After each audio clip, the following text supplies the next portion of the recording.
Your home can be more than just a home.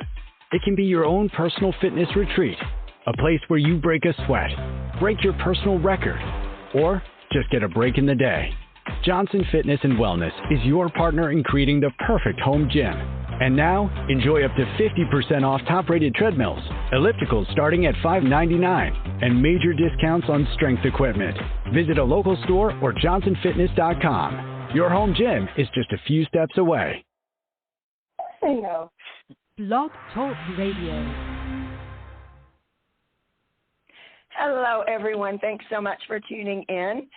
You're listening to The Road to Enlightenment. I am Kelly Fitzgerald, your host. Today is going to be a fun show. Today my guests are Jody Doty and her mother, Barbara Rentner, who is sort of my other mother. So we're talking about all kinds of stuff, near-death experiences, what happens afterwards. Hopefully Barbara will tell some of her stories about things that have happened in her life. Welcome to the show, Jody and Barbara. Thanks so much for being my guest today. Thank you, Kelly. Yes, wonderful being with you again. So, where do we want to start? I want to hear about these near-death experiences. I've had two myself. Unfortunately, Kelly, I've had several of these, and one of the early ones Jody found very interesting. It was when my granddaughter, who's about 5th in the set of 10, was very small, and I was taking care of her a lot of times. And I was sick, and I can't remember what I had, but I was not feeling well. And I went to sleep, and it was sort of like a dream, but it wasn't. And my grandfather showed up, and that was always bad news. And he said, please, won't you go with me? Your grandmother misses you terrible. Please come and go with me this time. And I said, oh, I don't know, Grandpa. I'm not ready to leave yet. And we were in the upstairs of their, kind of dark, we were in the upstairs of their church in Fort Huron, Michigan, in what they called the choir loft. But it had a door to the outside. Anyway, my grandfather was there telling me on his trip to the netherworld and telling me how much my grandmother missed me and all this stuff. And I was debating whether to leave or not, whether to go with him or not. Something was telling me that I should go. And I really loved my grandmother. And then there was this wild knocking on the door, and this child was hollering, Grandma, Grandma, Grandma. And it was Selena, who had been taken care of. And when she started saying Grandma and knocking on the door, bing, I came out of it. And, of course, we were in Michigan. We were in Chicago. And, you know, but it brought me back to being.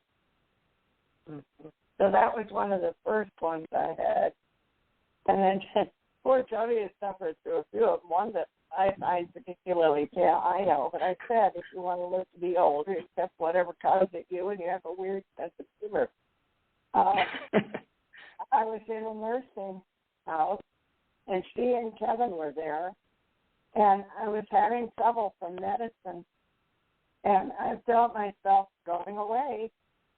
And I said, oh, Jody, I'm, there's something very wrong. And I said, oh, and she said, what is it, Mom? And I said, well, it's a nice place. And she said, what does it look like? What does it look like, Mom? And I died. So, she never found out what it looked like, and she's always been upset about that. I said, what does it look like? And she didn't answer me, and I said, well, that's not a help, Mom. Inquiring minds you want to know. Mind you, Kevin didn't ask me that. I think he was in shock. But they revived me, and that was the first time. And then I've had a couple of others. Second one, I just went away. I mean, I felt weird, and I just left. And then they revived me. And again, Kevin and Jody were both there to enjoy it all, I guess. Was that the one with the no, that was the third one. And the third one was weird. It actually scared me because I was in the emergency room in the hospital, and I really felt terrible, and I was afraid that I was about to depart. And I went into this place where, I don't know, I guess I was even talking, but it was like capsule nightmares. And one of them was this awful girl was trying to get my son, flash him into marriage. And I don't know why, but there was an eagle in it, and the eagle kept flying up from water and attacking everyone. And I told Kevin that the eagle would get him if he went off with this girl. And then the girl came back and she fought with me. And then all of a sudden I was saying, please feed my cat and dog. I know I'm not going home again. They're in cages in the kitchen and they're hungry. And then I heard Jody say, Mom, you don't want any cats and dogs. And I said, oh, that's right. And I was back again. So there you go. Those are two. Three. But so far I haven't had any more. So that's my high, wide, and handsome stories of trying to pass to the other world. But they keep sending you back. Right. I'm a heavenly reject. No, there's too many people here that need you to heal them. That's what it is. That's what my friend Maurice says. He's the one with the 500 text and prayer group. And I'm always sending him jobs like, Eddie has trouble, please put him on your prayer list. You're the prayer guy, get to it. Anyway, he says, God isn't through with you here. You've got somebody there with you that needs you, and you're helping them. So until you're all through with people to help, you'll still be around. And he keeps saying to me, you're going to live a long time, Mrs. Rentner. And I said, Marie, stop threatening me.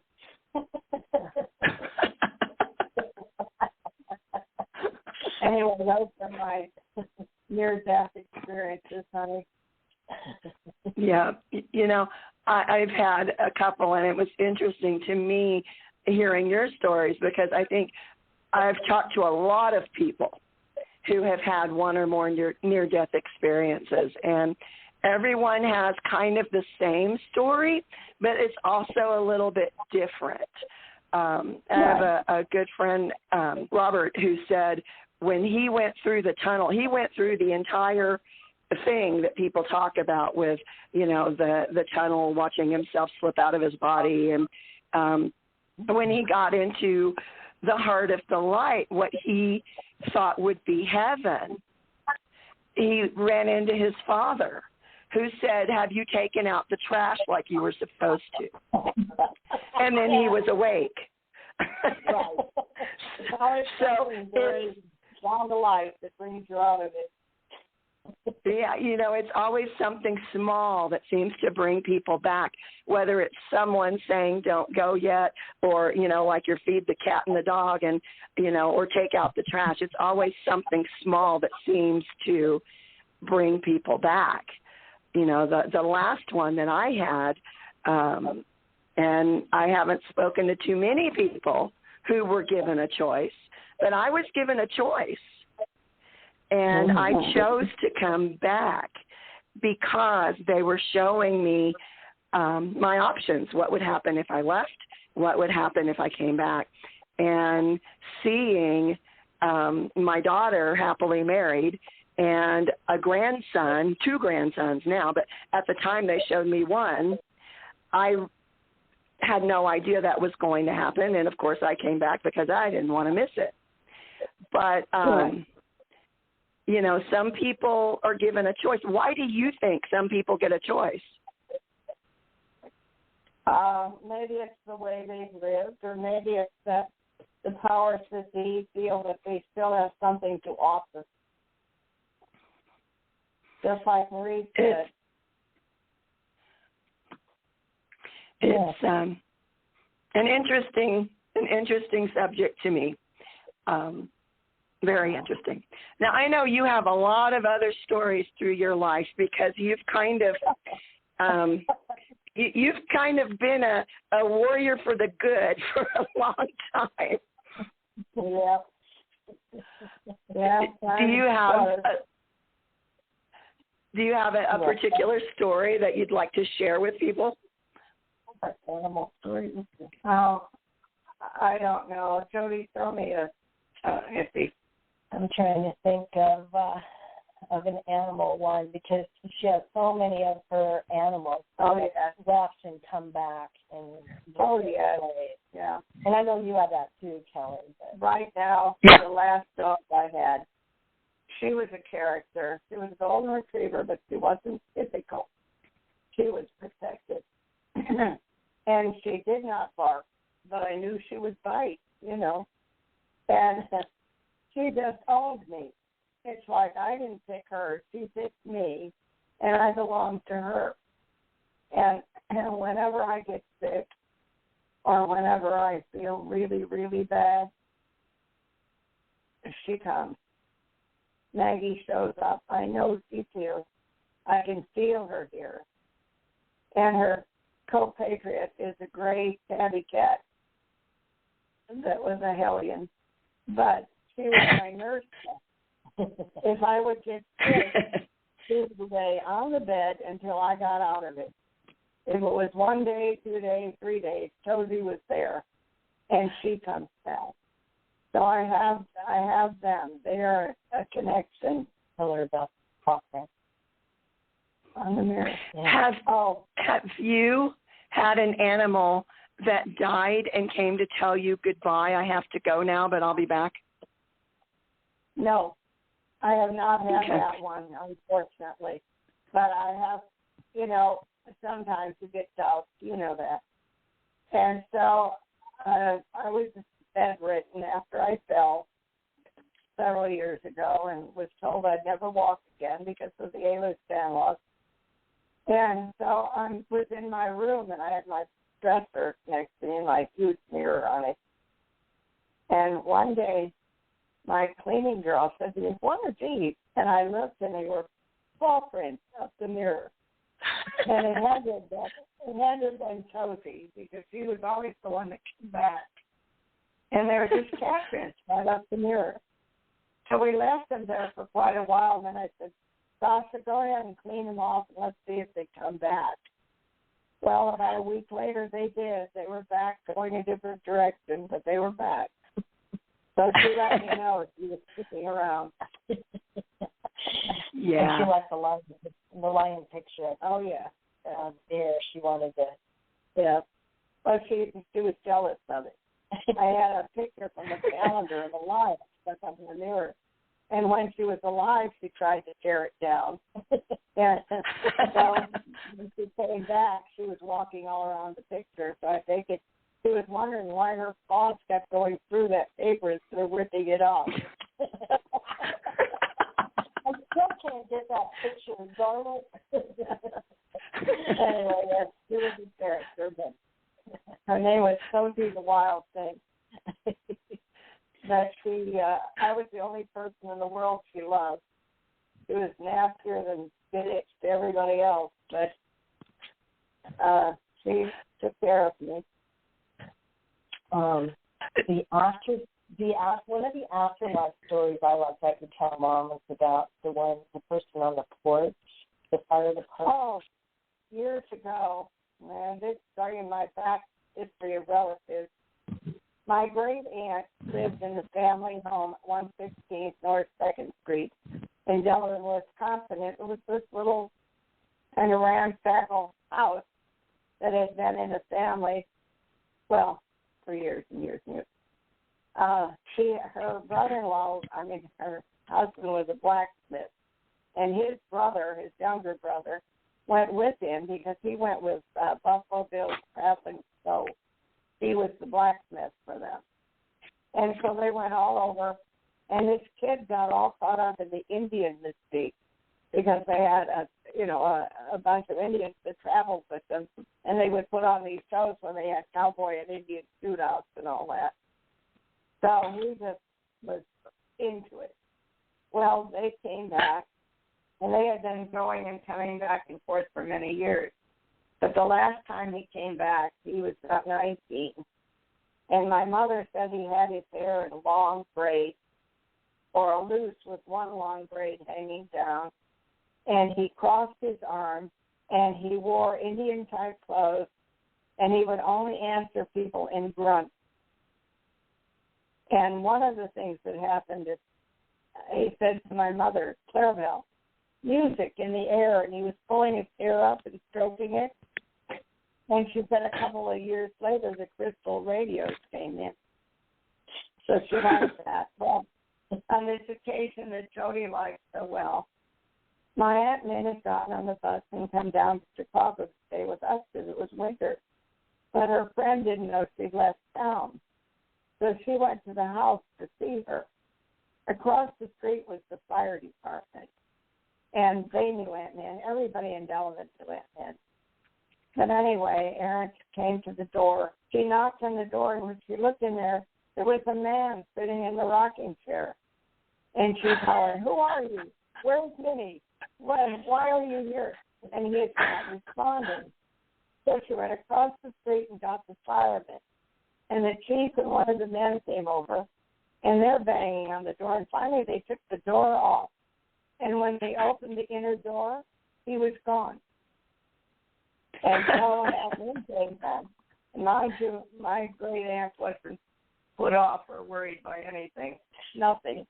She was one tough lady.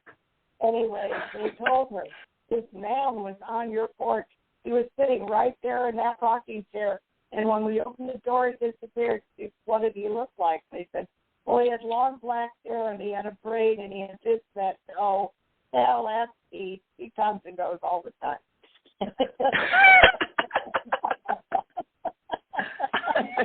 and the follow-up for me to that story was that we inherited that rocking chair and brought it home, and I slept in a bedroom downstairs, and the rocking chair was was outside. Outside my area where I was sleeping, and at night I would hear a step slide kind of noise, and I would see the rocker rocking. So it really was a haunted rocker. Well, it must have been a good scout because we found it all the way in Chicago. Yeah. But the story of what happened to that is even better. I decided to get rid of it because it was bugging everybody and scaring the children. So I put it up for sale, and it was a horsehair rocker. It was over 100 years old. And nobody bought it. And I thought, well, we're stuck with teeth. And anyway, this woman, I went to a luncheon at her house. And anyway, she had a sunroom, and in there she had a piano, a big piano. And I was telling her about this chair, and she said, I'm going to buy it. So she gave me $100 for the chair to put on this sun porch with her haunted piano. So the piano would play itself, and Pete would rock. So there you go. So the place for everybody. I love that. I don't think I ever knew that part of the story. That's what happens to it. These are fun family stories, and one of my favorites is the one about the horse, about Oscar, about your my grandfather. I started having experiences with haunts, and they weren't all pleasant. And of course, my family was ready to drop the net. You know how that goes. They don't know whether you're really there or something. But then we started having breakthroughs. And my father told me a fantastic story. He went into the Army Cavalry when he was 14. His mother signed him in. And he learned to break the horse and all that. And they had caissons that carried the guns. They were horse-drawn. Yep. So they were traveling across country. And they camped, and they had an encampment in this place on the East Coast. And they had all their horses in the caissons. The horses were on the picket line, and the caissons were stored in a field. And they put up their tents and all this, and they were all so tired, and they went to bed. And in the middle of the night, they could hear the horses in the caissons and the noises of the horses and the wheels, and, you know. And they thought, my God, there's a battle. And they came flying out of their tents, and there was absolutely nothing.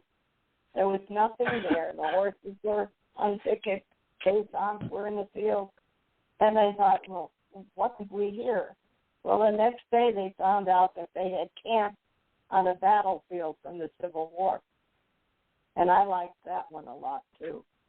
Yep. And then there was the other page. This is my mom sharing our family stories, and it just makes me really happy that because I know there's a lot of families that actually do have stories, and, and hopefully they will pass them down too. But the one where you have another one that you, honey, go ahead. I was having trouble with this spirit woman. I had crossed her, and she was very angry at me. But because I had taken precautions, she couldn't get in my bedroom. But I told my father about this, and that's when he told me about his case on his spirit. Then I told my grandfather, and he said, well, I know this is all bunk. You know, they always, you know, they know it's bunk. Right. He said, but when I was a kid, his mother was called the jazz grandma. She was kind of wild. But anyway, she was also tough, which a lot of my forebears were. And he was about, I don't know, maybe 8. And she took him into town because they needed groceries. Well, they bought some groceries and didn't get started back. You know, in those days, he was up in Nova Scotia. They would get to town and they would visit because they didn't see anybody. So they were coming back, and it was late and dark and starting to rain. Well, they were going along because this road towards home, and all of a sudden the horse wouldn't move. The horse absolutely would not move, and the rain was getting harder and harder. So she took a whip to the horse, and he still wouldn't move. And she told my grandfather to get out and pull him by the front, by the halter, and he couldn't move him. So finally they had to turn around and go back, and they found a farmer who let him stay in the barn overnight. And the next day they started for home again, and as they came around this curve to where they had all this trouble, there was a big sign, caution, bridge out, use detour. So if they were going, they would all up in the river. Yep. So that was his ghost story. Then he had another parallel step where they were out again with this horse. I guess after that they were ready for anything with the horse. But anyway, they're going along, and it's dark, and they're heading for home, and all of a sudden out of the ground comes this green figure, and it looks like it's holding a lantern. And the horse stopped and wouldn't go on. And this time, instead of whipping him, great-great-grandma just turned it around and went back and found someplace to stay. And went on the next day. So let's try that one. Yeah, let's try that. And the non-believer was my mother. And she was fiercely not believing in anything I was telling her. And when did I become demented, you know, and all this. And so she went into the bedroom and was sitting on my bed on the dresser. Paul had sent me what was big then, this big plastic animal. I think it was an elephant. And its head was huge, its body little. And it was actually a card, a greeting card from Hallmark. And so she was sitting there, and this elephant flew off the high boy, came down, and flew right at her. And fell in her lap. And she was scared to death. So from then on, I had to believe her. And my father, you know, reinforcing everything that I had told him, he came to me and he said, you see this ring? It's an iron ring, and it has been around the world on a mail sack. It's been on the boat. It's gone around the world. And I'm going to put it here on the knob of your bed to help protect you. And if you ever get near this woman, you put this over her hand and she'll be destroyed. So I thought, well, you know, he's gotten his information somewhere. Anyway, even when I finally left home, that metal ring was in a box of jewelry, and I carried it everywhere with me. But yeah, I had, that year was the woman was just terrible. It was just terrible. And she was trying to possess a woman. And my neighbor knew that I studied this stuff and knew about it. And she called me over and she said, I want you to meet Donna. You have to meet Donna. So I met her, and I'm listening to her, and she's going on and on about being stationed in South America and going and communing with this witch who used to fortune and all this stuff in the jungle and on and on. And I'm thinking, wow, you talk about an open door. Anyway, I said to Donna, I'm going to help you because you have a problem. And I asked Kate for a piece of paper and an envelope. I said, I'm going to write something on this envelope. And 2 weeks from now, it did come true. I want you to call me and I want you to listen to me. So I wrote something in there and sealed it up and gave it to Kate. And 2 weeks after that, they opened it, and sure enough, she had what she thought was a dream. But this woman showed up, and she was like an Aztec princess with two handmaids. There's always three. Three is a really big number with spoofs, I find. And anyway, she went through this whole thing, and she was so caught up in it, the romance of it and the color of it. She tried dressing like this woman, and oh, my God. But it took me a year, but I finally got her out of it. And when I was so desperate, I didn't know what else to do with her. I tried to send her to the Catholic parish in St. Louis because I'd heard they were still doing exorcisms. And I told her, please go. Well, she went, and they said, no, we don't do that anymore. That's medieval, blah, blah, blah. So I said, oh, my God, I don't know what we're going to do because I can't do this by myself. So I said, you tell me everything that affects you. And she said, I wear this dress, and I wear a wig, and all of a sudden I'm somebody else. And I said, fine. You bring me the dress and the wig. And she did. And I went to her house not long after that, and she had a carved wooden head that was from South American jungle. And I looked at it, and I said, oh, look at you, and its eyes opened. And I said, okay, we're going to add this head to the list.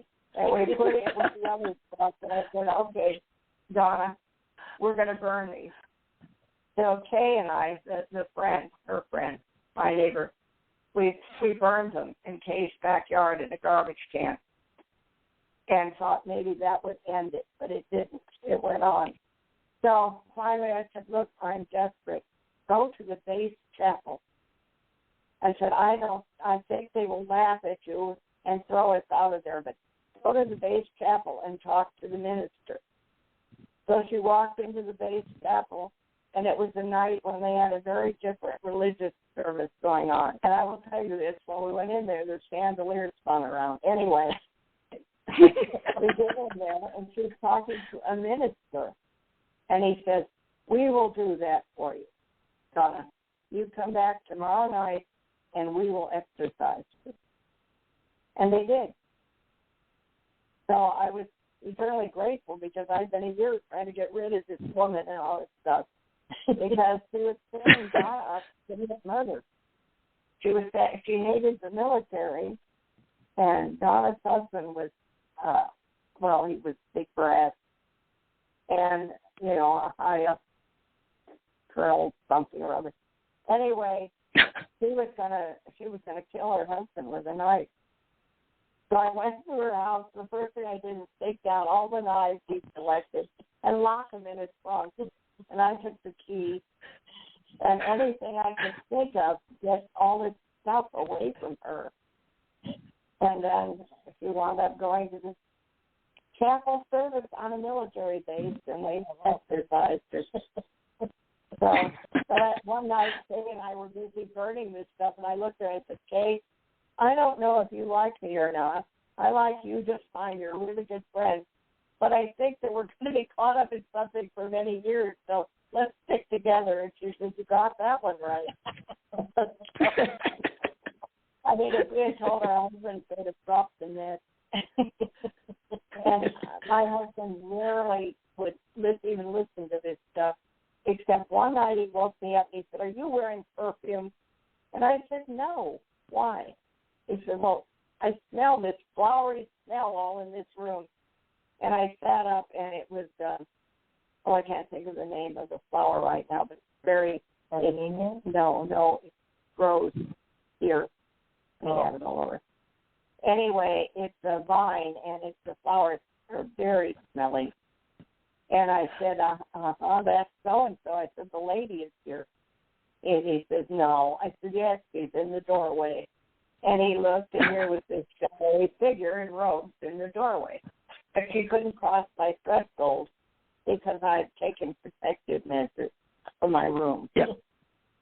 So that's how that went. But he smelled it, yes. And he admitted that he did. So, minor victory. That was like when the kid got the Ouija board and they had to put his fingers on the Ouija board. Yeah. He had his eyes closed. It was when we were kids, but he had his eyes closed, and we, did the ha-ha play with the Ouija board. Really not a good idea, actually, but anyway. No. He has his eyes closed, and it starts moving, and he says, quit pushing it. You're pushing it. You're pushing it. And I took his, had him open his eyes, and he was the only hands on the Ouija board. Yeah. That Ouija board actually was a good one. It did give us a lot of information. It told us we wanted to know where we were going to be transferred, and they told us we were coming to Seattle. Yeah. And he had a name, but I can't remember it now, the creature in the board. Yeah. But my son, who was adamantly against all of this and didn't believe any of it, and he and his friend destroyed the Ouija board. So that was the end of our communication with whatever his name was. He did tell us we were moving here, though. Yeah, we did. And we did, and that was well before the fact. Yes. So anyway, yes, we've had a lot of scrapes with the, I don't know what you want to call it, the unknown or whatever. But anyway, that was the longest first one. Yeah, that was a tough one. Well, when this first started, Kay was talking to somebody on the phone when she walked in the living room. My youngest daughter and her daughter and some other person were burning a green candle and trying to make the flame grow and calling for spirit. And she said, stop that. And they kept going. So she called me and she said, come over here right away. And I thought, oh, God, what's Donna done now?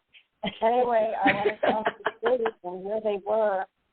And the kids told me, you're too late. It came out of the candle. And it flew around the room, and it went into the eye on that picture. And it was a picture of Kay on the wall.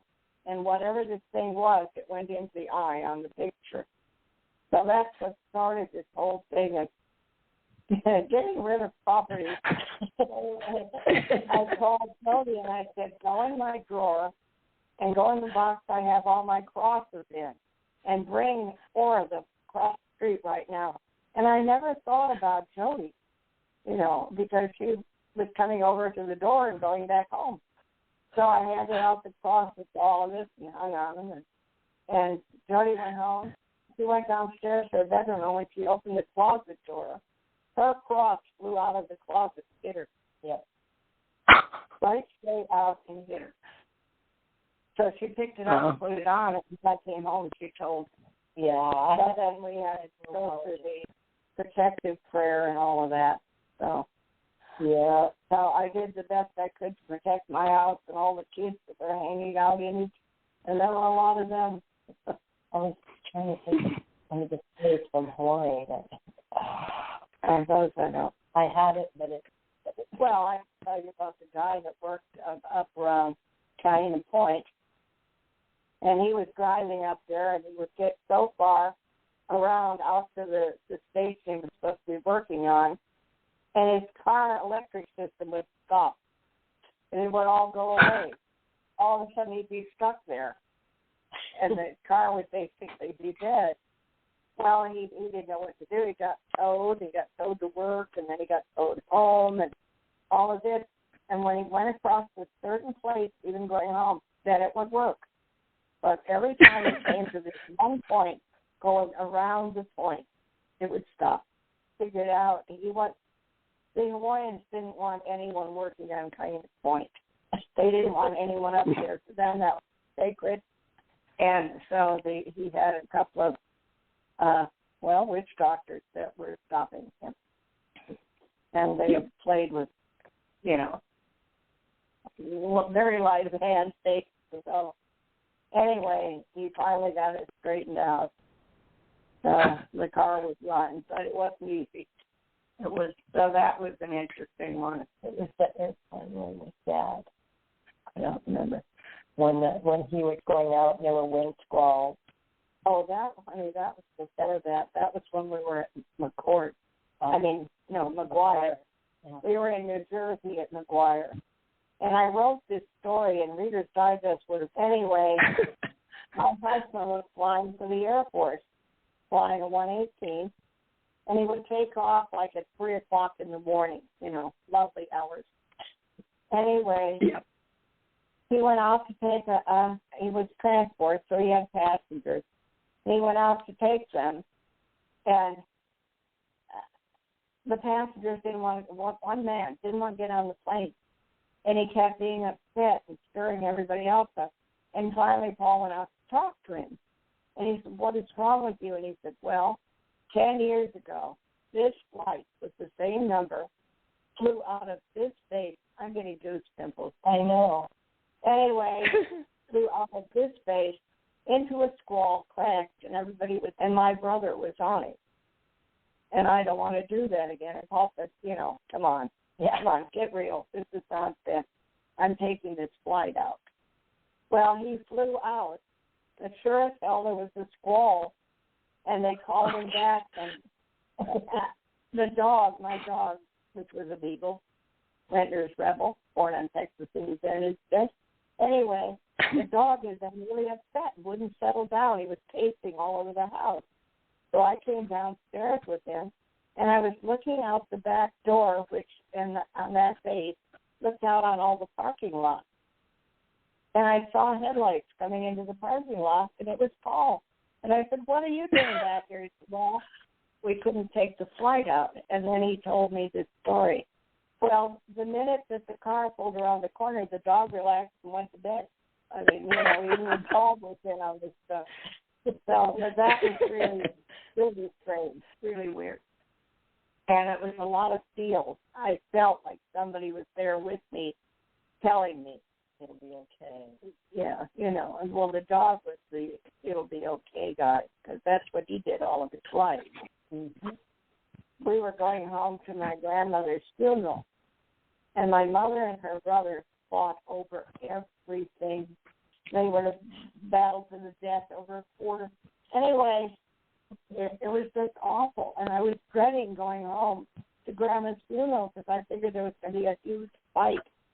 So we're driving up Blue and Gray Highway to Chicago, and I'm looking at the sky, and it's full of storm clouds and stuff. And all of a sudden, in the clouds, I see the dog. Now, the dog has been for a while, but it was very real in the clouds. I never said anything. Never said anything to Paul or the children about seeing red in the clouds. But when he showed up, I relaxed. I felt like everything would be all right. And it was. And a long time afterwards, we were talking about that trip, and I told them about seeing the dog, and we had all seen the dog. Nobody said anything to each other. Paul saw it and took his time. Yep. And he was like, "As long as I'm here, it'll all be all right." and that's how he went that time. So, anyhow, I hope we don't get in trouble with the Air Force, but it's been so many years. But they did not let me tell the story or put any information in the story. So Reader's Digest rejected it. Broke my heart because I've been trying to get them to publish something for years. Anyway, those are my end of life or whatever and ghost stories. That's a whole bunch. So Jody, you can talk about some of yours now. I've got swollen tongue. Or why don't we do Kelly? Yeah. Yeah, jump in here, Kelly. You're the host. Don't let us take it all over. No, I have a many, and I've told most of them on air, but a recent one, which I am still honestly working with this kid to put together what she saw. I have orchards, and in the summer I open them up for people to come out and pick their own fruit. And this young family came out with 3 kids, 2 boys and this girl, and you know, the boys are chasing themselves and, you know, chasing each other and throwing peaches at each other, you know, just being boys. And this little girl, I walked out there, and she was standing there with her mouth open, and she was white as a sheet. And I walked over to her, and I followed her line of sight, and I went, oh, I see what you see. And she saw one of my property guardian shamans. And, you know, best guess anyone can tell me is he was an ancestor of Cochise, one of the first Chiricahua Apache in this area. And when I built my house here, I came out and I did tobacco offerings and played my drum and chanted, and the drums echoed me. That I would play, and then I would hear off in the distance they would play, and I started hearing the chant. So we became friends. Yes, I have a ghost friend, and I have several actually. But this little girl saw him, and I knelt down in front of her, which was miraculous because my knees don't work. And I said, I see him and he's okay. And she said, why is he talking to me? I went, whoa, what did he say? And she said, he keeps telling me, welcome home. And I said, interesting. Okay. And then her mother's calling her and, you know, other stuff is happening. But it was like time stopped. It was like everyone else in the orchard was frozen while she and I had this conversation with the shaman. And it was an amazing experience. And now her mother wants me to be her teenage spirituality coach. So, but she had an instant connection with him, and it literally took me months to have that same one. So I'm not sure who this girl was. Honey, children are different. They do have connection. They just know. Yeah, they're. It's like all the years that it took you to work up to this, they have in a click of the fingers. Yeah. It was, she's a special kid. Yeah. Yeah. But, yeah, I have ghost animals. I have all kind of stuff here. Yeah. Yeah, I know about that. I've left a lot of them behind all over the world. I can tell you another ghost story with dogs. My old beagle died, like I told you, and we got a young one. And Paul came home from Vietnam, and he brought all this corded Elvis, and he's setting up this whole paraphernalia in my living room, driving me nuts. And he's trying to play some of this stuff for me, and some of the tapes that we had made for him when he was overseas. And this dog keeps barking. And Paul turned off the tape, and he said, will someone go in and make Rebel stop barking? And I just looked at him. And I looked at the other dog, and Bo was sitting there with Kevin. So I said, Paul, Rebel's been dead for several years, but I will go in and tell him to be quiet. So I went into the bedroom, and his bed was in there. We had kept it for the young dog, but it was Trevor's bed, and whatever the music was, he didn't care for it. So there's Trevor. I've lived 85 years. He's just go on and on, Kelly. I like one of my other favorite ones that you have shared, and I did see the pictures way back when you went with Aunt Janet and to the museum. Yeah, wherever. Yeah, we went. We were on convention in the East, and we took my future sister-in-law with me. We were 16 then, and we went out to Buckman Tavern on Lexington Green. And we got there just after it closed, and this little old man was locking it up. And my father and his Boston buddy were heartbroken because they had wanted to see the tavern so bad. It was huge during the Civil War. And so this little old man said, you know what, come on in. And he opened the door and let us all in. And here there were all velvet ropes all over, you could only walk down the aisle. He took them down. He let them go behind the bar. He let them look through the ledger to see the names of people who stayed there. He let them take pictures everywhere. Anyway, we had Daddy and his Boston friend and this little old man hold up tankards, and we took their picture behind the bar. And when the pictures were developed, there was no little old man. There was just a blur. When we got there, he said, I just live across the street. And I said, well, can we take you home? He said, no, I can walk. And he went across the street to the end of a driveway, and he waved, and then he was gone. He just disappeared. So that was the ghost story out of the Civil War ground. And the pictures? Oh, yeah, when they were leaving the building, there were pictures of the several generations of Minutemen. And the last one, he said, do you see anybody you know in this picture?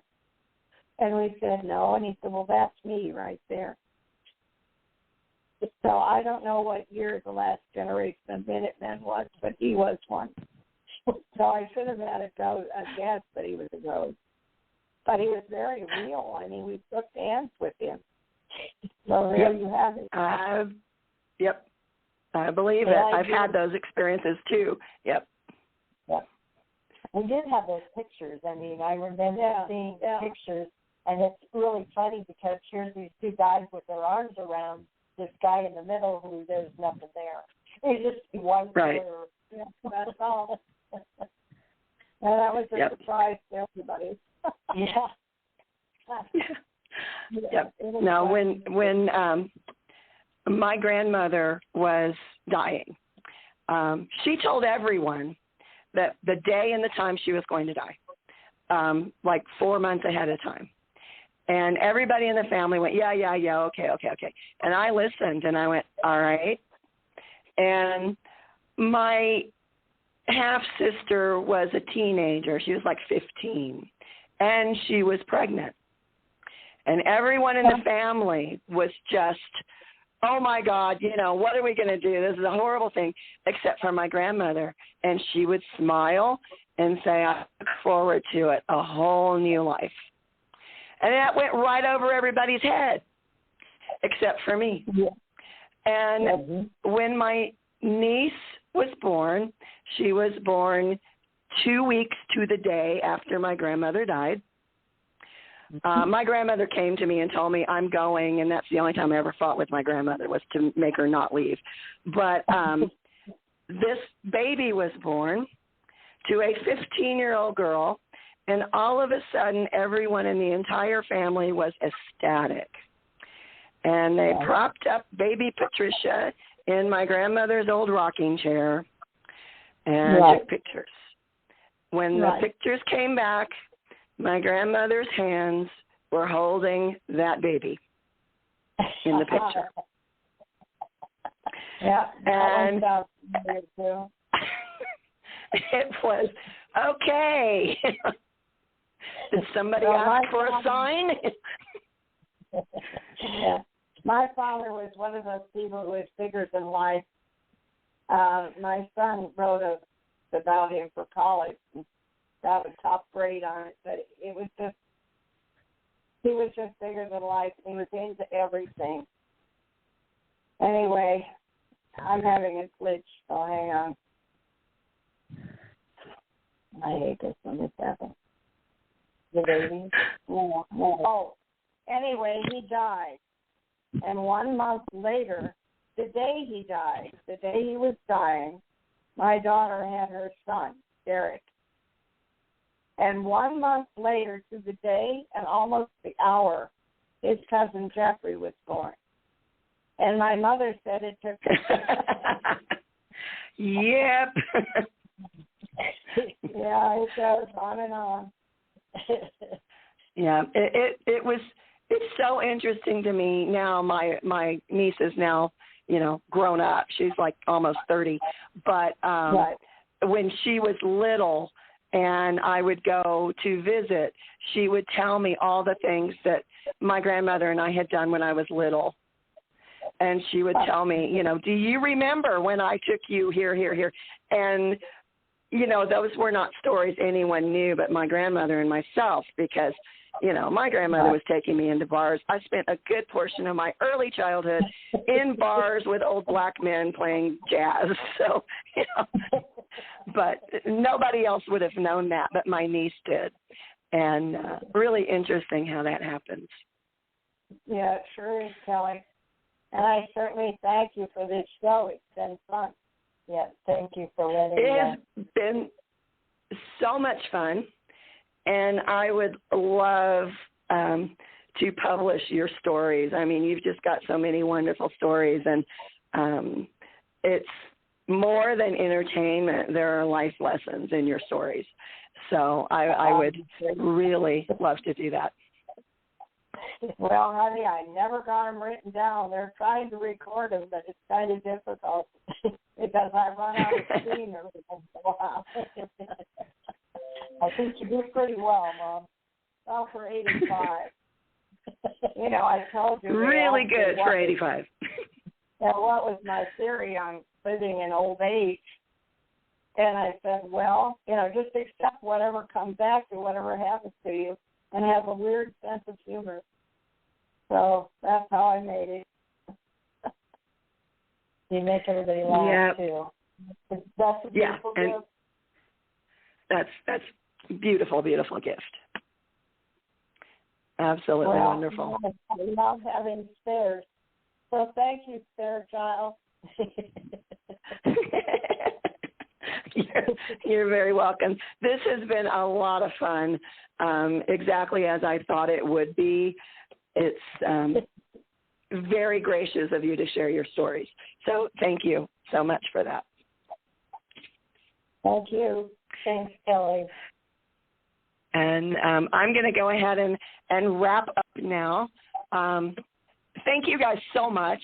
This has been just such a breath of fresh air after the some of the other podcasts I've done lately. So thank you for making me laugh, and thank you for taking the time. And everyone, thank you so much for listening. Please like and share the show, and I will see you all next week. Bye-bye. Bye-bye, Kelly. Bye, Kelly. Your home can be more than just a home. It can be your own personal fitness retreat, a place where you break a sweat, break your personal record, or just get a break in the day. Johnson Fitness and Wellness is your partner in creating the perfect home gym. And now, enjoy up to 50% off top-rated treadmills, ellipticals starting at $5.99, and major discounts on strength equipment. Visit a local store or johnsonfitness.com. Your home gym is just a few steps away.